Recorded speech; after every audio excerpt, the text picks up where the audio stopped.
Meditation often reveals a strange paradox.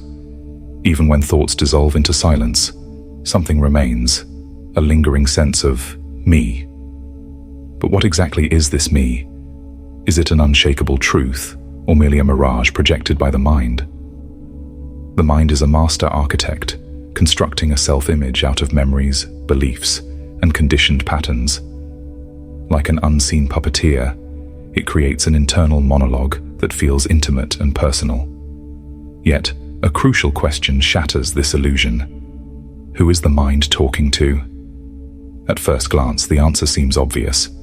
Surely the voice in our head is speaking to us. But if we observe closely, something unsettling emerges. There is no solid entity behind the curtain, only thought responding to thought. The mind plays both roles, the speaker and the listener, the storyteller and the audience. This self-referential loop is at the heart of the human condition. It fuels our anxieties, self-doubts, and existential dilemmas, keeping us trapped in a narrative of identity that we rarely question. But what happens when we dare to look beyond the script? What if the I we cling to is not the ultimate reality, but a fleeting construct, an illusion woven by the mind itself? This is the journey ahead, a deep dive into the nature of self, the deceptive tricks of the mind, and the profound liberation that comes from recognizing the truth. The illusion of I is about to be challenged. Will you question it? Will you see through it? Section 1.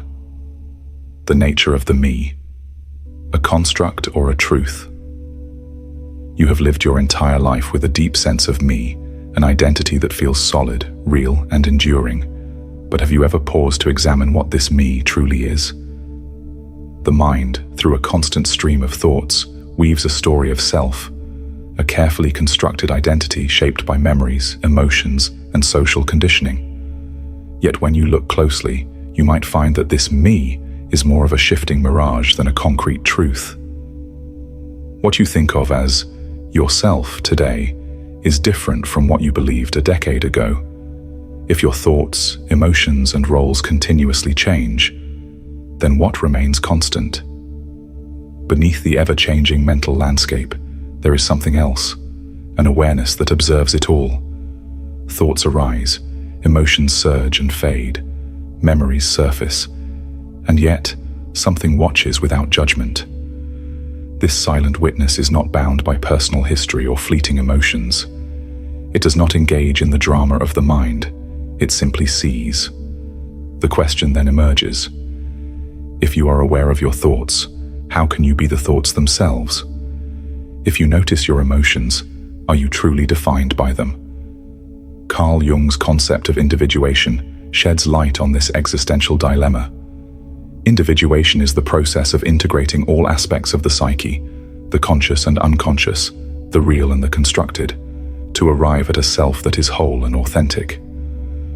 However, most people never reach this stage because they remain trapped in the mind's version of selfhood, a false self molded by societal expectations and psychological defense mechanisms.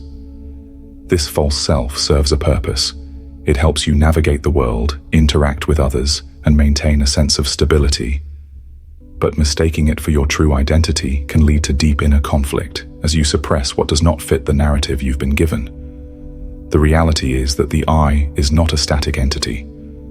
It is an ongoing psychological process, a collection of ever-changing ideas, roles, and self-perceptions. The mind constantly reshapes its image of you, adapting to different situations. Today you might see yourself as confident, tomorrow as insecure. The mind switches between these identities effortlessly, yet something within you remains untouched by these fluctuations. That something is the deeper self, the part of you that exists beyond thoughts, beyond roles, beyond the ever-shifting sense of I. The moment you stop identifying with your thoughts and instead recognize yourself as the awareness behind them, a profound shift occurs. You no longer feel trapped by the mind's chatter, its fears, or its need for validation. You begin to see that the me is just a story, one you can observe rather than be enslaved by. And once you see through the illusion of the false self, the next question naturally arises. If you are not the mind, then who is the mind speaking to? Section 2. The mind's trick. Creating a conversational illusion. You might believe that your thoughts belong to you, that they form a coherent dialogue, an internal conversation between different parts of yourself. But take a step back. If thoughts arise on their own, seemingly out of nowhere, and if responses to those thoughts also appear spontaneously, then who exactly is talking to whom? The mind creates a voice, then another voice to reply, weaving an endless exchange that feels deeply personal. It tricks you into believing that there is an internal you who listens, decides, and interacts with this mental chatter. But is that really the case? Or is the mind simply talking to itself, sustaining the illusion of a separate self? The mind has a clever way of sustaining this illusion. A thought appears. I need to do better. Then another thought arises in response. Yes, but I've tried before and failed. Back and forth they go, giving the impression of an internal dialogue. But pause and ask, who is actually hearing these thoughts? If you sit in silence and pay attention, you'll notice that thoughts simply arise and fall away, yet no distinct listener can be found. The mind generates both the question and the answer, giving the illusion of an internal participant. The moment you see this trick, something remarkable happens. The entire structure of this imagined dialogue begins to crumble. One of the most deceptive elements in this illusion is the I thought. This thought gives the mind a reference point, a label for identity. I am thinking. I feel sad. I want something different. This I seems so natural, so fundamental that it rarely gets questioned. But what is this I? Is it a fixed, unchanging entity? Or is it merely another thought? Just one more mental formation, no different from any other. The mind's greatest trick is to make you mistake this label for who you really are. Yet the moment you investigate this I and try to pin it down, it disappears like mist. The process of self-inquiry is subtle yet profound. When you ask, who is listening to the mind? An eerie silence follows. There is no listener. There is only awareness. The mind tries to resist this realization, often responding with more thoughts, attempting to pull you back into identification. But the truth is simple. The voice in your head is speaking to no one. It is self-perpetuating noise, playing out in a loop. The problem is not that thoughts arise. The problem is the mistaken belief that there is an actual self engaging with them. Once this illusion is exposed, a shift begins. You no longer feel as entangled in the mind's endless dialogue. Instead, you recognize that thoughts appear and disappear within awareness, but they do not belong to a separate me. This realization leads to an even deeper question. If you are not the thoughts, then what remains when thought disappears?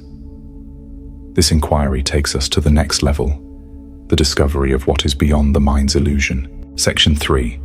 Beyond thought, recognizing pure awareness. You may have noticed that your thoughts are transient, fleeting like clouds that pass across an endless sky. They come, they go, and they change shape without your control. But there's something beneath those thoughts, something unshaken by the passing storm of mental activity. This is awareness, the constant, unchanging presence that observes everything.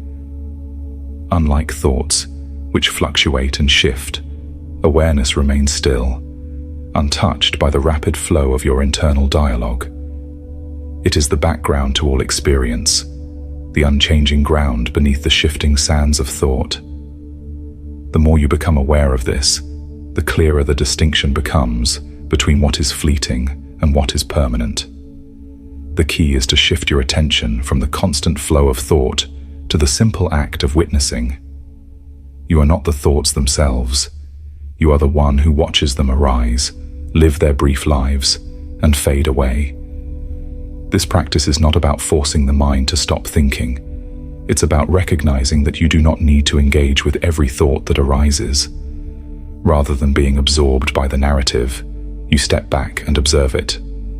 By doing this, you recognize that thoughts are like waves on the surface of an ocean, while you are the vast, still ocean itself. In this space of observation, you begin to realize something profound. The ego, the I that you've always identified with, is a mere illusion. It's not a solid, fixed entity. It's just a pattern of thoughts and beliefs that you've come to mistake as your true self. The ego depends on the illusion of separation, the belief that I am distinct from the world around me. But when you stop identifying with the fleeting thoughts that fuel this separation, the ego begins to dissolve. Without the constant reinforcement of thought, the I that you once believed to be permanent begins to evaporate, leaving behind the pure awareness of being. There is a freedom that comes with this realization. When you recognize yourself as pure awareness, beyond the layers of thought and ego, a profound peace settles in. You no longer feel trapped in the constant fluctuations of your mind. You can observe your thoughts, emotions, and reactions without being swept away by them. This is the peace of knowing that you are not your thoughts. You are the observer, the timeless awareness in which all experiences arise. And in this awareness, there is nothing to fix, nothing to change, nothing to strive for. There is only presence, pure, untainted by the past or future. This understanding, however, is not meant to remain a mere concept. It's a realization to be integrated into your daily life. The practice of observing thoughts without attachment can be done at any moment. You don't need to sit in meditation for hours. You can be in a conversation, walking down the street, or working, and still observe the thoughts that arise. By continuously shifting your focus to the witness, you detach from the illusion of the I and rest in the awareness of your true nature.